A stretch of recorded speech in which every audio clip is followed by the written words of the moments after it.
There are three areas that we look at: accessibility, responsiveness, and then engaged.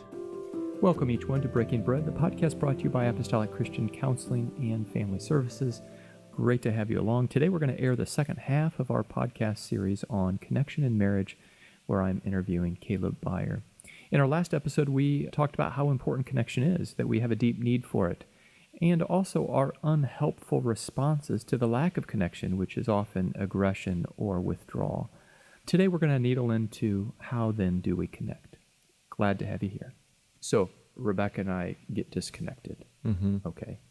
I need to consider how am I responding to that, whether it's withdrawal or aggression or whatnot. Yep. I need to be thinking about the meaning that I'm making, maybe from her behavior. Is that where I'm going? Yeah. Even what do I conclude about myself or our relationship in this moment? What am I thinking about? Okay. What am Yep. I thinking about myself and our relationship? What does this mean? And how did I come to that? Is that the way I should be thinking? Right.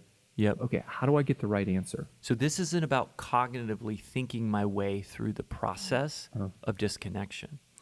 Part of it is that when we're in a state of distress, that's where the meaning is made. When I'm in the place of experiencing emotion, distress, fear, that I make meaning there.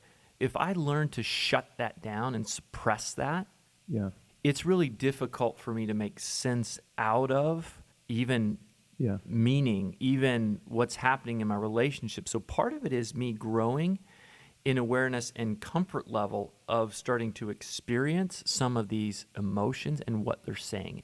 I have to be able to sit with those and make sense of them and what it's telling me. Yes. To challenge it. So escaping, that's my tendency, is not the answer. Right. And aggression is not the answer. And while those might be soothing, they are not making meaning of the situation. So you're saying to engage the disconnection in a way, right? There is an engagement of it. There is. And sitting with the pain, you said?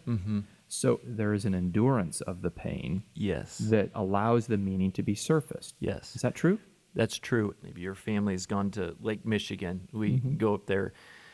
Been up there a few times, and it can be a nice sunny day, and you look and you think, oh, this water's going to be wonderful. You step in. Never mind, I'm not swimming today. That's right. Okay, well, I'll stay on the beach. I'm not getting wet. But the first experience is, oh no, okay? And so, but what happens is, if I stay with that just a little bit. That pain. Yes, guess what happens? I can go a little further. Yeah. And so, again, back to our experiences previously, we may have learned to shut that off. To avoid it. Yes, really Pain quickly. is bad. Yeah, just like this. Yes. And so part of this is a process of learning to grow in tolerance of, doesn't mean I like it, I want it. Yes. But understanding flows out of tolerating at some level to understand the meaning that's made out of it. Does that make sense? Yeah. The important meaning that we need to catch lies in the pain. And there's a great reward if you can stick out the water at Lake Michigan, right? Yeah, to have a great day. Yeah. And there's a great reward here, too, in restoring connection. That's the goal here, right? Right. And I think with that, Matt, is what we begin to see then and recognize is, okay, now I know I withdraw, right?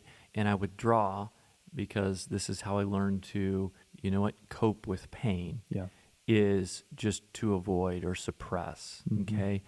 And being able to communicate in this sense, so let's just use that example of an individual that tends to withdraw, is that they can say now to their spouse, you know what, this is what happens for me, and this is why I withdraw. I want you to know I love you. At times, I'm not sure what to do with that. I feel helpless. I feel, at a place that I'm not even sure how to respond. Okay, so now we're getting to some real practical things here.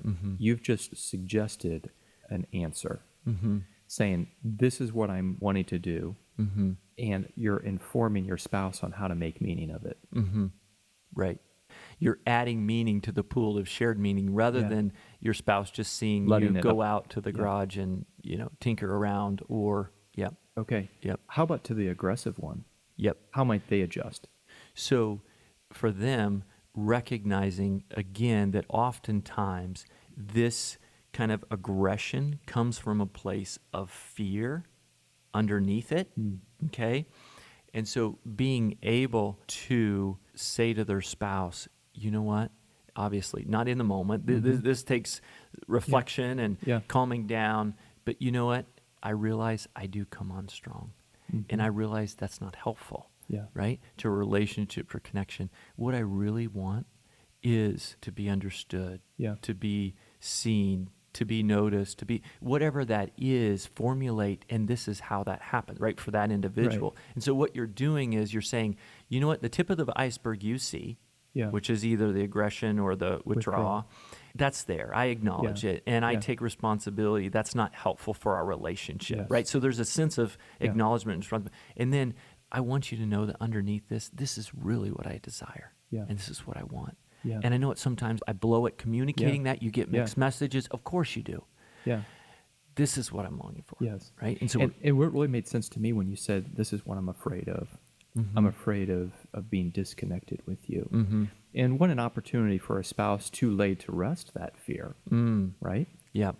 With that meaning now, well, let me lay that to rest as we work this out. Right.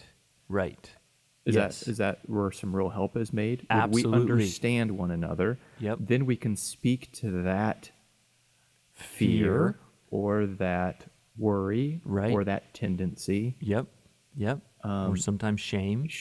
Okay. I'm bad, I'm a failure, something, of that nature. We can speak to that. And ultimately what we would say is, in emotional sense, that brings soothing, that brings calm, because it's seen, it's validated. Doesn't mean it's true. Validation doesn't mean, yes, it's true. It just means I see it, and of course you could feel that way. And I see you, and that's not true of how I see you. There's a lot of help in understanding, isn't there? There really is, yes. And not just in a cognitive sense, but in an emotional sense. Yes. Because if a spouse withdraws, for example, I can spin a lot of incorrect meaning from that and come to a very different understanding. Which really drives more disconnection. It does. Oh, he doesn't care. Right. Yep. Or he doesn't like me. Right? With the aggression or whatnot. But to bring understanding. Hey, Caleb, if you can somewhat land the plane, so to speak, on how you would help a couple with disconnection and connection, what would be your closing comments to help us do this? So accessibility. So when we think about accessibility, things like, can I share my deepest fears and feelings with my spouse? And can I get my spouse's attention easily and consistently? It means, how accessible am I, and how accessible is my spouse? So that would be one metric to work and become better at. Correct. That's going to help maintain connection and repair connection. Correct. Yes. Accessibility. Accessibility. The next is responsiveness. This is really about being tuned in to each other.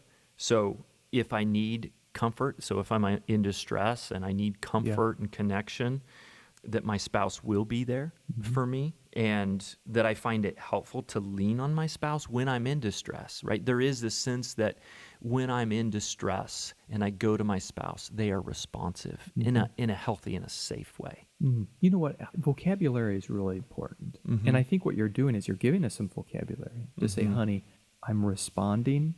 I know I'm not responding right. And I need response from you. And it's okay if you don't know how. But if we can, again, agree that we're trying to respond to one another, even though we're getting it wrong, that goes a long way. It is, yes, absolutely. So it I really like that. Challenges those meanings that we make that aren't true. Accessible, responsive. And then engaged. I feel safe enough to take emotional risks with my spouse, and I can confide in and trust my spouse with almost anything, I would say. Engagement is an ongoing process of being in the relationship, right? And engagement to the relationship. And so deeper and deeper risks emotionally can be taken. And we would say trust is built through safety. I like that. Accessibility, responsiveness, and engagement. Mm-hmm. Great 3 areas to work on and practice, Mm-hmm. and great areas to help sort out when disconnection has occurred. Mm-hmm. Thanks, Caleb. Being connected with our spouses, that whole element of marriage has really been elevated here in this conversation for me. Mm-hmm. You know what I'm saying? Good. Just a realization that, oh man, I guess I really do want that. I Yes. never realized that that's been baked into me, Yeah. and that my spouse offers that for me and I offer that to my spouse. Yeah, and we're on the same path. Yeah. Remembering that even when it doesn't, feel that way. And we want that. Yes. Yeah, we were created for that. Yeah. Yep. Thanks so much. Good to do To it. each of you listening, we are glad to have you along. Our marriages are dear to us, and we're thankful that you are pouring into your marriage and you're considering these concepts, and we trust and pray that this could be helpful for you.